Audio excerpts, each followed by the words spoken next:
Joining me today on the latest episode of The Gray Area. Make sure you can follow me on Twitter, Facebook, and Instagram at Kevin Gray Sports, and also on YouTube at Kevin Gray Sports. Also joining me on the latest episode of The Gray Area, he is a 7-time Emmy Award winner, and he is the sports director for NBC5 here in Dallas, Texas. His name is Newy Scruggs. Newy, good afternoon to you, sir.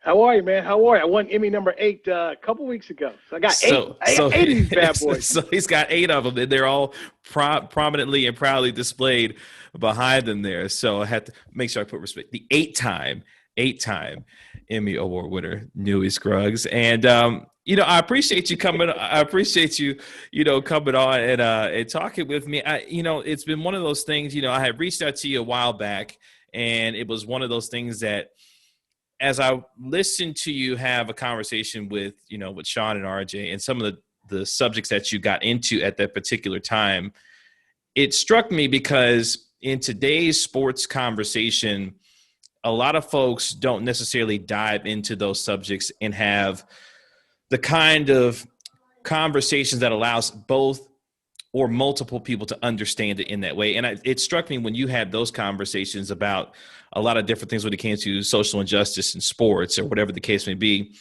For you, has that been an evolving process for you as you continue to grow as a broadcaster within sports and within culture also itself? Ooh, I don't really know if I say evolving. I think it's just always been there. My parents are from Birmingham, Alabama. So we grew up with a lot of these issues already. My dad was in the military, so being raised on military posts and then going to civilian life. So I've always seen these social injustices and people like John Lewis were familiar to me. Martin Luther King Jr. is familiar to me. Jesse Jackson familiar to me. So these situations and what we've seen, my dad had always exposed me to that. And the interesting thing is I tell people, the conversations I've had with Sean and RJ, they've called me about race. They're calling me about the Cowboys. And, hey, man, what do you think about Luka Doncic? And it's kind of one of those things where Bomani Jones talks about it too. It's like people say, oh, Bo, all you do is talk about racism. Well, that's when folks are calling me, especially nationally. They're calling me on this. They're not calling me about some of these other things, these everyday things. They're calling me about this. So that's at times where people say, oh, hey, you had this to say about that, or that to say. It's like, okay, yeah, but in some ways you kind of get pigeonholed at certain times where this is only when people want to talk to you about, black subjects. Kind of like when my boys from Philly call me. They only call me about Dak and the Cowboys. They don't call me about the Mavericks. They don't call me about the Stars. They call me about the Cowboys because and they want to go do the whole Dak Carson Wentz thing. So there you go. And as you've continued throughout your career, what have you learned about yourself about how you not only cover sports, but the conversations that intermix with each other as you continue to become the best broadcast journalism individual that you can be, whether in sports or in other areas, that has allowed you to have the kind of longevity that you've displayed throughout your career? You have to ask yourself, how do you want to do this business, Kevin? That's really, how do you want to do this business? Do you want to do the business the way we see some of these folks on radio and some of the debate shows where you throw out a whole lot of stuff and you run people down at all times and you just say some of the craziest things? Or do you want to take a different route? I remember one time, and I won't give away too much of who it was, but there was a player who was playing their first game for the Cowboys, and the player's parents had come down, and the Cowboys ended up not having a good day. And the player didn't have the day that the particular parent thought the player would have, and said so on camera. Said it. I could have used it, and it would have been fantastic in terms of just boom, dad slams his Cowboys for not doing da-da-da, son not looking good as debuts he wants. I could have used that because the parent said it. But I said to myself, is this really what I want to do? Just throw the parent out there like that. Now, technically, the parent said it, it's on the record. But I said to myself, because I also knew the player, the good player. This probably isn't going to be fair to the player, fair to the team. And then it's just one of those where sometimes you got to kind of guide people, you know, so you just pull the parent aside and say, hey, I just want you to know you said this and this. I'm not going to use it because I know what you were trying to say. But now that you're an NFL parent, you need to watch what you say and how you say it. And so that was how I approached it, and I did it. And what was crazy, that person, that same parent, said something to us to someone else nationally, and they used it, and it got out there. And the guy didn't mean it in that fashion. The parent didn't mean it in that fashion, but it was just the parent said it, and so the reporter could use it because it was said. It was said. But I decided, how did I want to do the business? I didn't want to do it that way. And I tried to have some empathy and a little compassion as well. And so, look, there are a lot of people who wouldn't do it, okay? I know several people who are just like, nah, I'm Newy. He said, you asked the question, he said it, use it. It's more than fair game. That's your job as a reporter. But I had decided that was not kind of how I wanted to do it. And looking back on the beginning of your journey, what made you want to get into sports journalism? Was it just a love of sports? Was it a love of journalism that morphed into a love of sports? So how did you start with your journey as a sports journalism? Well, I wasn't going to be able to play second base for the Dodgers, so this was going to be the next best thing. This was the easiest way to get into the arena. So, but I ended up doing it was in Mr. McDuffie's fifth grade class. We had to do a mock newscast. You know, take clips from the paper, do a mock newscast, ended up loving it, always loved sports. Said, okay, I found out what I want to do. So that was the path. So I've known since I was 11 years old in the fifth grade that this is what I wanted to do and just kept pursuing it. And as you continued throughout that journey, what was the moment for you that said, you know what, not only do I love this, but this is what I want to do for a career. And now I want to make this not only my passion, but also my job also. Great question, Kevin. I made a trip up to WRAL TV in Raleigh, North Carolina, and Tom Suter was the main guy there, and I loved Tom Suter. That was my guy. And so just to go see the whole setup, they got all these TVs rolling. They get to cover Carolina and NC State and Duke, and you know they covered the Charlotte Hornets. They covered all this stuff, the ACC, all this stuff. And so I told myself, man, this is it. I could do this. This is the best thing ever. I thought it was the greatest thing ever. You know what they told me? Don't do it. Don't do it. I was like, nah, man, this is great. This is great. And so you know what I tell kids now, Kevin? You don't want to do this. Don't do this. Go to business school, man. You know, go make some real money in life. Go own the team. You don't want to talk about the team. Go own the team. Yeah. So that's when I knew it. I was probably in high school. I was probably high school when I knew that. It's funny. But I knew for sure that was like, I got to do this. Yeah. It's funny you say that because I used to play baseball when I was a kid, and my dad used to tell me, like, look, son, it's cool that you want to play the game. Like, it's cool that you want to get out there and have fun with your friends and do what you do. You want to be the dude that's up there writing the checks instead of the one receiving the checks. So just so you know, like, I love what you're doing playing baseball, but you want to be the guy, you know, writing the checks. I was like, well, Dad, you know, that's no fun. Who wants to do all that? Me, 16, 17 years old. Like, who wants to do that? I want to play the game, man. It's like, no, you want to be the one writing the checks. So, no, I definitely, I get that. But now my dad looks, he's like, hey, you know, you found what you love to do. So, you know, you're good. I'm like, all right, thanks, Dad. Thanks. I appreciate that. Well, the joke I used to tell people is like, you don't want to be Shaq. You want to be Mickey Harrison. Well, who's Mickey Harrison? Mickey Harrison's the guy who owns the Miami Heat, who also owns Carnival Cruise Ships. And so when Shaquille O'Neal left the Miami Heat, guess who still owned the team? And, oh, by the way, got LeBron James to play for him, and they kept on winning championships. I said, Mickey Harrison's who you want to be. Or the other thing I was like, I like to use or I tell my kids, say, you don't want to be rich. I said, you don't want to be famous. You don't even want to be rich. You just want to be wealthy. It's like, do you know who Alice Walton is? No. Okay, but she's really rich, okay? She's a billionaire. It's like, if Alice Walton walked down the street, you wouldn't know her, okay? You wouldn't know her. That's who you want to be. Yeah, that's true. That's true. You know, and folks like Stan Kroenke and others, you know, doing well for themselves out in LA, you know, billion-dollar edifices and all the other, you know, good stuff. You might want to be, you know, those kind of people.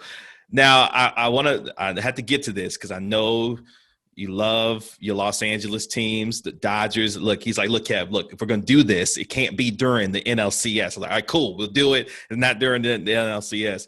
Where and how did your love for the Dodgers and LA sports, how did that come to be? The Dodgers, because I just grew up as a Jackie Robinson fan. When I was a kid growing up and we go get books from the library, I wanted to always read about Jackie. I love Jackie's story. So, Jackie just has a special place in my heart, and just what he did and how he endured. Jackie Robinson, God bless Dr. Martin Luther King Jr. and Rosa Parks. But, they came to prominence many, many years after Jackie Robinson. 1947, Jackie Robinson was the guy. And baseball was the most popular sport in America. So once baseball was integrated, that's when you started to see how society started to go and integrate. In 1948, a year after that, Harry Truman desegregated the military. So much of that civil rights and what you see it started through athletics and started through a guy like Jackie Robinson. And then, Rosa Parks later on in the 50s, and Dr. King came to prominence in the 50s, and obviously was very well known in the 60s. But it was Jackie Robinson, so I have a love of him. My affinity for LA came from working there. So in March of 1996, I ended up moving from Cleveland because the Browns had left town. So I was like, if the Browns are leaving town, so am I. So I ended up moving to Los Angeles and got to cover LA teams. And so you can imagine, all right, so I get there in March of 96. They end up having a draft and making a trade with the Charlotte Hornets and getting Kobe Bryant. And then they ended up finally getting Shaquille O'Neal in free agency. So I got to see a lot of stuff, and just being 25 years old, living in Los Angeles, it was a lot of fun. And covering the Lakers was a lot different than covering the Cleveland Cavaliers. It was a whole different level of it. And just to, be a guy that's at the Forum, and here's Denzel Washington walking past you at the end of the game. So always go to the lobby. I mean, always go to the corridor after the game so you can just see all the celebs walk by. Yeah. So that was a lot of fun. And then to go to Dodger Stadium, and I got to know Tommy Lasorda when I covered the team. And so, to see Don Newcomb there and just to be around that was a lot of fun. And then the Kings, the guys at the Kings took care of me. I mean, they were like, hey, man, this is how different it was back then. Like, hey, we're going to give you season tickets as a media member. Like, okay. I was 10 rows behind the goal. Wow. At yeah. I mean, so you're 25 years old, man, living a good life, man. And so that love of it was just, I'm there. I was young. I was covering the stuff, and I had no real responsibilities. I wasn't married. I didn't have children. So going to games is what I did. That was my thing. Just going to the games and being out there. And so you can imagine being that young and covering and being around, just those kind of, so many different types of stars and everything that LA was. Everybody came through LA, whether they had a book, whether they were just doing TV, whether they had an appearance. I mean, everybody came through LA. Even if they didn't have a football team, there were so many football players who were always out there in LA. And then the college teams always, they always were playing fantastic teams. I remember one year I watched Peyton Manning his last year as Tennessee took on UCLA at the Rose Bowl. That was a 12 o'clock game. And then later that night, and I went to this game as well, it was at the Coliseum. Here comes Peter Warrick, Chris Winkie, and Walter Jones as Florida State is at the Coliseum taking on USC. This was the kind of life I was living, man. So it was cool. I would go to Clipper games, and I'd go to the Clipper games and watch the Clippers play because, there were always other teams that were coming into town. And so, you go in there and watch them and watch them. I lived a good life. And so that affinity for the LA teams it was really the first time I'd stayed anywhere that long because my other jobs had been pretty quick. My first job in South Carolina was 9 months. My second job in Austin, Texas was less than 2 years, and I was only in Cleveland for 2 winters. So I had to spend 4 years in Los Angeles. That was the first time I'd ever stayed any place and kind of had gotten to know people and organizations and really kind of learned better how to do the job of covering teams and what all went into it. Speaking of LA, because I want to ask you this real quick. So LeBron James, of course, just won his 4th NBA championship. Why do folks give LeBron James so much grief? I think sometimes LeBron walks into it as well. When LeBron talks about, I want my respect after he won. I thought Howard Bryant had a great little tweet where he says, "What does this mean? Your nickname is the King. What are you talking about? You've given yourself the respect. It's just what are you doing? I mean, you look at LeBron James, a guy who's a power broker in the NBA. I've always I have a great respect for LeBron, and when he left Cleveland and he left Miami, I understood it 100%. He didn't like Dan Gilbert. He didn't like how Dan Gilbert ran. He didn't like him personally. Cleveland, and also just wanting to leave and do something different. I get that too. I lived in Cleveland. I get that. And my problem really became the backlash, which I felt when you tore down and you went into it, was that people were mad that these three black dudes decided they were going to get together and they were going to change the game. They were going to tell these owners how things went. Because my buddy Ray Allen, who I got to cover and when he was in high school in South Carolina, I mean, Ray Allen actually told the Celtics whether he would or would not accept the trade. And then the same thing with Garnett. So Danny Ainge goes and he pulls in Ray Allen, he pulls in Kevin Garnett to go play at Paul Pierce. They formed their own big three. All LeBron James and Chris Bosh and D-Wade did was copy that. And look what these guys did. But yet they got vilified. And then you had people like Charles Barkley going after him. And you had Mark Cuban saying he didn't like it. And all these people around the league didn't like what these guys were doing because they sat there and told the owners this was how it was going to go down. Never mind the fact they all took less money. So LeBron becomes this villain. And, you did the TV show, you did the decision. Okay, fine. At 25 years old, do we do everything correctly? Do we everything right at 25 years old? So I get some of it, some of the things like, the decision and then getting on stage and saying not one, not two, not three. These are kind of shooting yourself a little bit. You bring some of it to you, but there is some jealousy there. There is an ability that some people don't want to accept that he is the power broker that he is, and that we have never seen anything like this in the NBA. The last time I can think of a player who had kind of this much control over their destiny and used it was Kareem Abdul-Jabbar when he told Milwaukee, I want to go to LA. And they ended up trading him to the Lakers. Even Shaquille O'Neal didn't have this. Shaquille became a free agent and he went to the Lakers, but it was nothing like that. It was nothing in the form of how LeBron James did it. To say to Chris, you come join me too, you do all this. Now, in some ways, it's what the Yankees have been doing forever. But no, they never criticized Roger Clemens for trying to get traded to the Yankees or criticized guys like CeCe Sabathia who signed free agent deals to go to the Yankees or even a guy like Garrett Cole that we've seen. I mean, Mark Teixeira. We've seen plenty of people say, hey, I want all this money and go to the Yankees, or Reggie Jackson who went to the Yankees. For some reason, there was just so much venom out there for LeBron James. But I do think that part of it was that whole racial undertone of, hey, man, here's this guy and his agent, who's also black, his childhood friend, they came in here and saying, this is how it's going to be. And they did it. Yeah, they a lot of people did. Didn't like it. Yeah.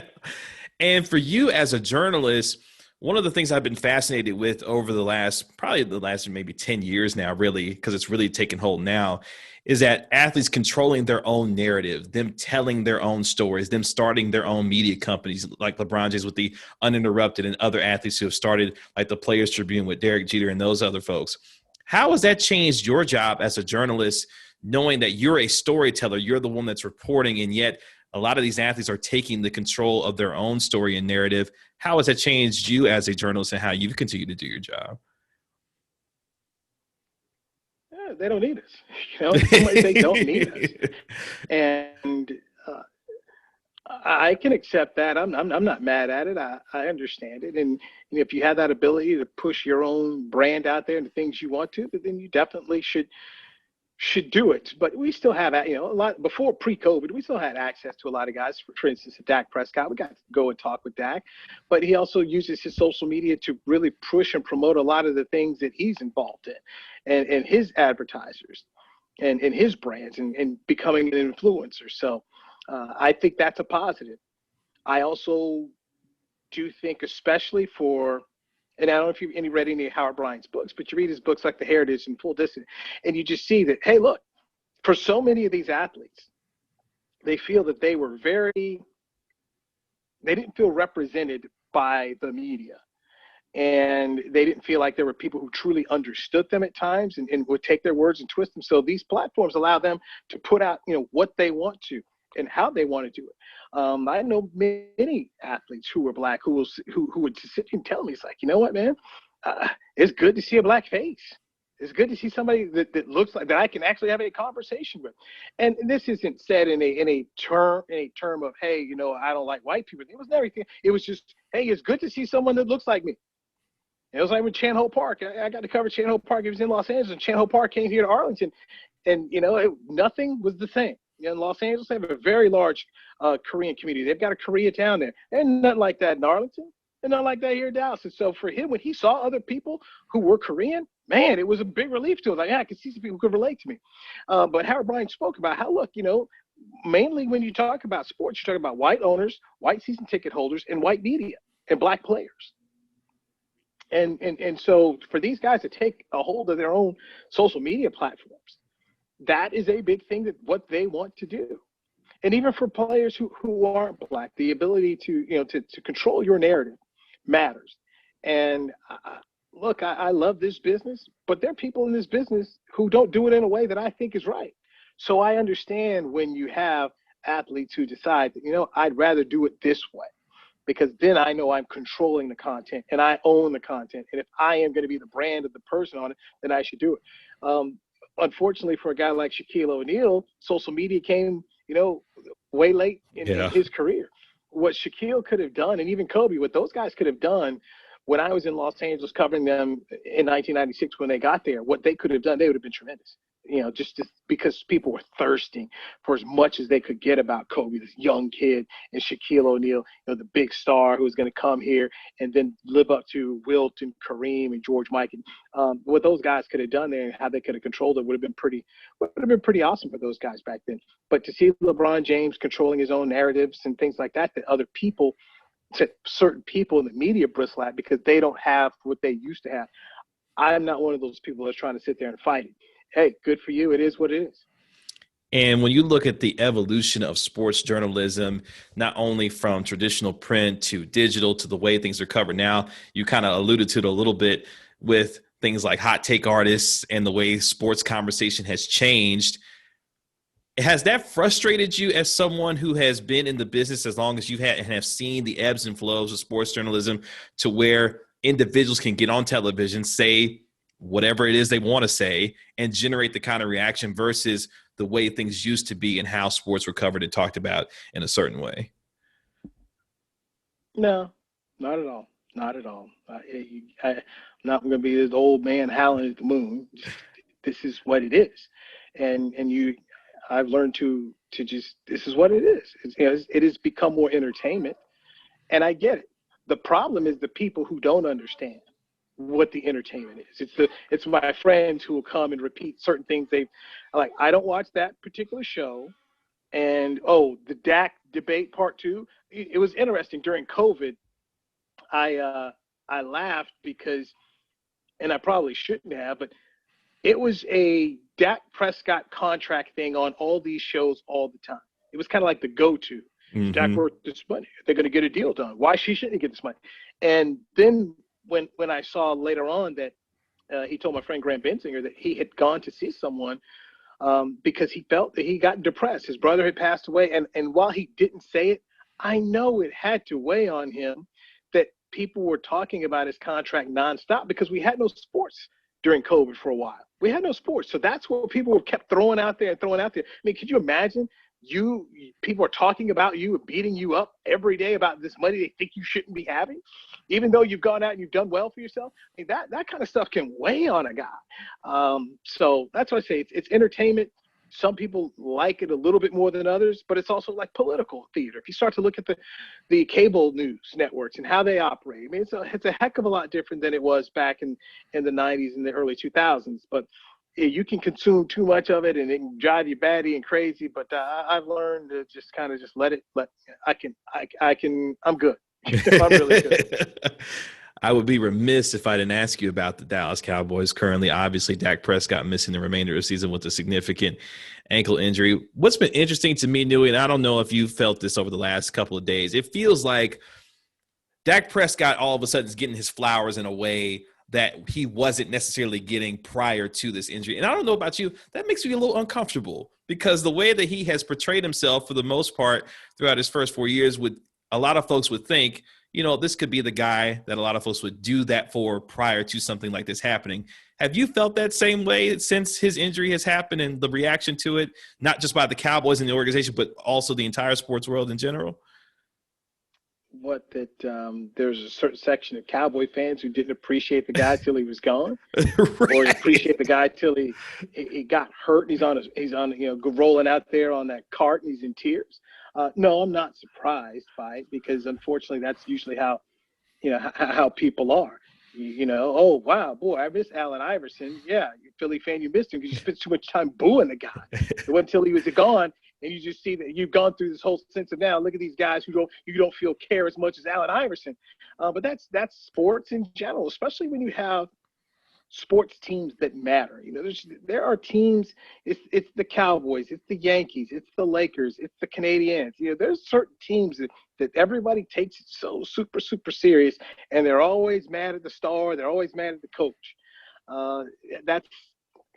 So I understand that nature of how sports works. I do. But for me, I didn't need an injury to validate what I thought about the kid. It didn't make me say, oh, boy, he's really tough. Oh, man, look, all these guys really respect him. No joke. I was on the inside. I saw it. But maybe for some people, the realization of it, maybe they finally got it. And that's also a part of life. Some people aren't appreciated until much later in their careers, or people are unappreciated until they're gone and they say, oh man, you know what, that guy was pretty good, or that woman could actually, she was getting the job done for us. That's sometimes the nature of sports and how it can be a little bit deflating for certain folks. But I know who Dak is. The Joneses know who he is, even though they didn't get the contract done with him. They know who he is. And through this injury, I believe it did garner him some more respect. You wish it didn't have to be that, but sometimes that's what it is. You're looking at Eli Manning. Eli Manning didn't finally get his respect until he won the Super Bowl. And even then, some people, it was a lucky throw. So he did it again. But and there's still certain people today who don't have they're not, he ain't as good as his brother. And that's kind of crazy in its own way. But I remember Eli Manning being a guy who was at Ole Miss playing with okay guys and taking them to a Cotton Bowl. I mean, the kid has always been a gutty player and a good player. He wasn't his brother, but not many people are. But he's a heck of a good football player, and he had a heck of a good NFL career. And some people just never really wanted to see it because of their own, just whatever bias they may have had against Eli. And some people have that same bias against Dak Prescott. You've covered some of the most high-profile teams in all of sports, especially with your time in Los Angeles. Take us on the inside just for a quick second. Why is covering the Dallas Cowboys one of the most unique, if not the most unique sports team in terms of how it is covered based on the way you've experienced the Cowboys in your time in DFW sports? Well, I was lucky enough that the first team I covered was a defending Super Bowl champion that ended up winning another Super Bowl. But along the way, what I have discovered is every town has a team. Okay, there's a team, and that's the one that everyone loves. So here at Dallas-Fort Worth, it is the Cowboys. When I interned in St. Louis, it's the Cardinals, all about the Cardinals. When I was in Cleveland, it was about the Browns. That's what it was all about, was Cleveland Browns. And in L.A., it was a Laker town. So you start to understand it's what it is. Bill Parcells had a great line when he talked about why he took the Cowboy job. He's like, well, this is the big top. This is the big top. And there's not many jobs where it's the big top. No offense to anybody in Jacksonville, but Jags aren't the big top. It's nice, but it's not the big top. It just is what it is. The San Antonio Spurs, great organization. Okay, great, but it's not the big top. There's only a few of them. There's certain arenas we talk about playing. Hey, I want to play Madison Square Garden. I mean, there's places guys want to go and you want to perform at because it matters. And so the Cowboys have been one of those brands that they have won a lot. They've got Hall of Famers. They've got people that fans they're known. They're known across.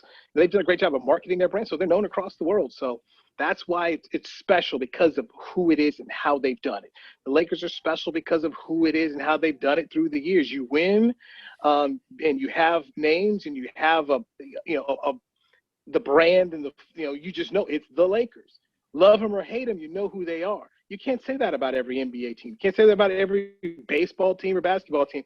But you know who the good ones are, and that's what the Cowboys have been. Even people say, "Oh, I haven't won anything in 25 years." Okay, Cubs hadn't won anything in 100 years, but they still have popular as heck. So if you've got a brand and you built upon it, and you're able to keep stacking up that brand through the years, it's going to matter. What is the key to longevity in this business, Newy? Be yourself. That simple. Yeah. Yeah. It is. If you're trying to be somebody else, you're being a counterfeit. If you're yourself, you can live with you. So just be yourself. For folks who are entering into this business, what advice would you give them other than, hey, look, before you used to say, look, don't do this, but now that you're in it, say, no, I want to do this. What advice would you give to those individuals that say, hey, I want to do this, and this is why? Ooh, I would ask them, what is it you want to be, and what is it you want to do? I would tell somebody first off, learn the history and become a student of the sports you cover. Learn the history. So many people do themselves a disservice because they cover these teams and don't know anything about them. That's one of the biggest things you can do. And then you can understand why a team is covered a certain way, or how people feel a certain way about them. So know some history about the team.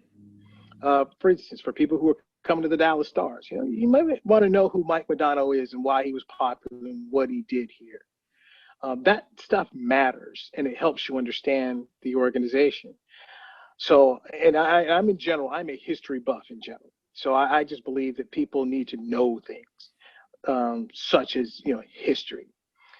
I would also say, it's a good example. So Chuck Cooperstein's son, Jeffrey, and I've known Jeffrey forever and a day. Okay, since Jeffrey was in grade school, and Chuck and I first started doing ESPN radio together. So I've known Jeffrey for every day. And I told him, I said, you don't want to get into this, man. You don't want to get into this. I said, if I were you, I would go get an MBA and try and work for a team.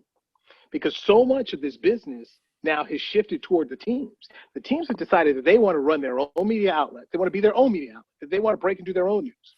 But one of the issues with some of the teams is the teams don't pay. But I know Jeffrey loves basketball, and I said, man, if I were you, and he looked at me like I was crazy when I gave him this idea. I said, if I were you, I would figure out how I could go work for NBA Africa. He's like, what? I said, yes. I said, so what's the biggest thing you want to do in the NBA? You want to procure talent, okay? In Europe, they've gone and they've mined Europe, and they've done an outstanding job. What's the next thing the NBA is trying to do? They're really trying to go out here and mine Africa. That's the next thing they're trying to do. I said, so if I were you, I'd go to a place where other people aren't going and trying to think about it. And I said, man, go get yourself some international experience. Because what have we seen with guys like Giannis? They've migrated, their families have migrated from Africa, and they've gone over to Europe. So if you start in a place like Africa and get yourself over to Europe, I said, man, this is a global game. This game is as global as it gets. So if I were you, man, forget trying to just do radio thing. You love the NBA. And he's a big basketball fan. I said, man, I would go do that. And unfortunately, because of COVID, NBA Africa got shut down and everything. But I said, man, I would be thinking differently versus just your regular media stuff now. I mean, for me, if I did this today, I would be trying to work for a team or a league. That's what I want to do. To be either a broadcaster for the team, or figure out how I could work for a team covering or being involved in the day-to-day league. I mean, I didn't know anything about the NBA office or the NFL office like it is out here today. One of my biggest regrets is I knew Ozzie Newsome, who was kind to me when I was in Cleveland. And Ozzie is a frat brother of mine, a Mega Psi Phi frat brother. I wish I had told, hey, Ozzie, how can I get into this and do what you do? I knew Scott Pioli when he was an advanced scout. And when I covered the Cleveland Browns, Nick Saban was the defensive coordinator, Bill Belichick was the head coach. And Art Modell was a very kind man. He was kind to me too. But if I could have found a way, how could I get involved? with the National Football League and worked my way through it. I mean, Thomas Dimitroff was out there painting the field back then. Eric McGee was one of the PR interns who would turn out the blinds so we couldn't see. But I wish I had asked, because I've always loved football. I mean, as much as I wanted to be in TV, I really wanted to be in football. I mean, if I could have been a general manager of a football team, man, that would have been the ultimate. But back then, you didn't have those kind of dreams because nobody told you anything about that. So I thought this was the next best thing. You know, I could cover the team. But I would have loved to have worked in football. But I didn't know. But today there's so many more opportunities and just sports so much bigger. But a lot of folks I know who cover sports would love to work for teams. So I really asked me, what is it you really, really, really want to do? Wow. It's one of those things, especially and we've had conversations about this, talking about what's the message that you want to get out. What do you want to say? What do you want people to hear and to feel? And that, for me, I know for sure is something that I'm still learning and growing in every day. And it's part of why I like to talk to folks like yourself who have been in this business, who have gone through the experiences of understanding not only how to communicate your message, but why you want to, what's the purpose behind that message. And as we get ready to get you out of here, one of the questions I wanted to make sure I asked you, and I'm sure you get this question quite often, you know, what's a crazy story that you've done in journalism or what, but I want to ask you, based on your experience and how you've covered athletes, what have been the most unique relationships that you've been able to grow that you look back on even now and say, you know what, I'm glad I developed those relationships that led to the kinds of stories that I've been able to tell throughout my career? I would just say be around. You know, that's one of the things that there's some people who don't. I enjoy going to the games. Games, that's to me, that's everything. The games, you're seeing it right there. You know, when you're around, you never know what you're going to see. You never know who you're going to meet. So I would just say, you know, just that's the thing, just being around. And then when you're around and people find you trustworthy, then other kind of things happen. I was telling my kid the other day, my kid loves music.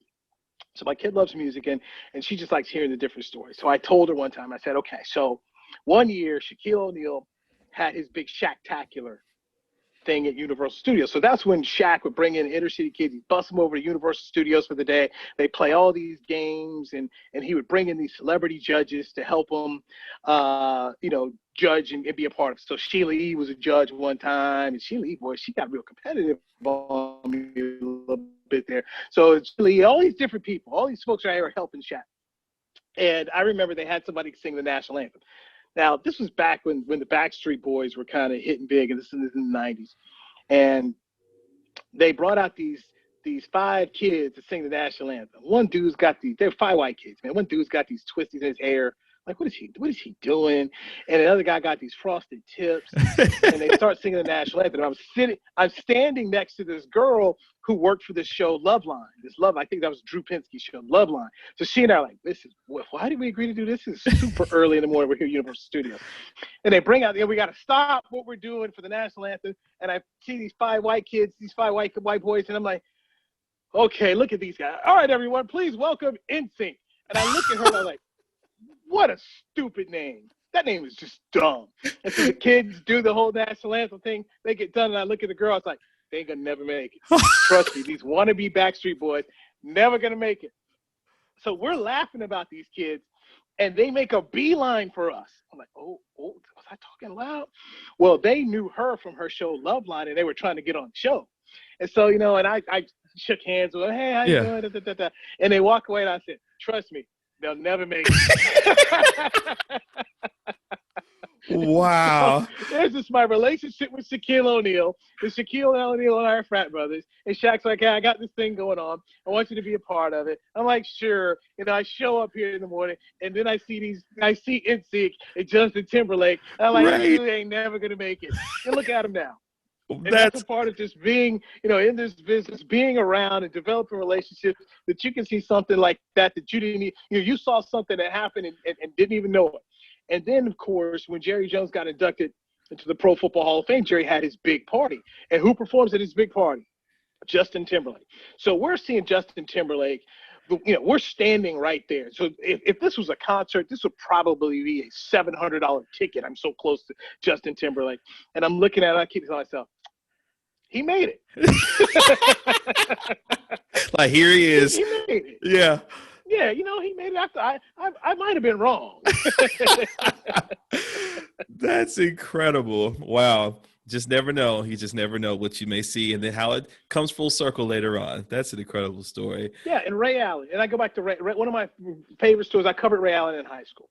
And to see Ray Allen have the career he's had and win a championship, and that's been a lot of fun. Ray and I saw each other at the Final Four, the one at the UConn one here, and we just saw each other, and it was always, I'd always rooted for Ray with UConn, and people who thought when he was leaving Dalzell, South Carolina, he wasn't going to do anything, and we just kind of have this bond. It's like, hey man, look at us. We went from this little small place in South Carolina, we made it, man. We done all right for ourselves. We made our dreams come true, and it's that special little bond. So those are some of the cool things and cool moments like that you have. You made me think of that meme that Paul Rudd meme. Hey, look at us. Look at us. Yeah, look at us. It is. Really. It is. Look at us. Look at us. Yes, there's no doubt. To sit there, to sit there at the final, that he and I were sitting here at the Final Four, and he's now a bona fide, world champion, going to the Hall of Fame, and I'm sitting here with my career. Took it further than I ever thought, because so we're sitting here. I mean, country Dalzell, South Carolina, to sitting here at this world class arena watching basketball, and that people in the stands know who we are. It's kind of crazy. But kind of cool too. He is the sports director for NBC5, a 8-time Emmy Award winner. You can find him on Twitter at Newy Scruggs. Newy, thank you so much for the conversation. This is a lot of fun. I'm not going to let you watch your Dodgers. I know you got some business to handle with your Dodgers, so I'm going to let you go and watch that. Be well, buddy. Thank you. Appreciate it.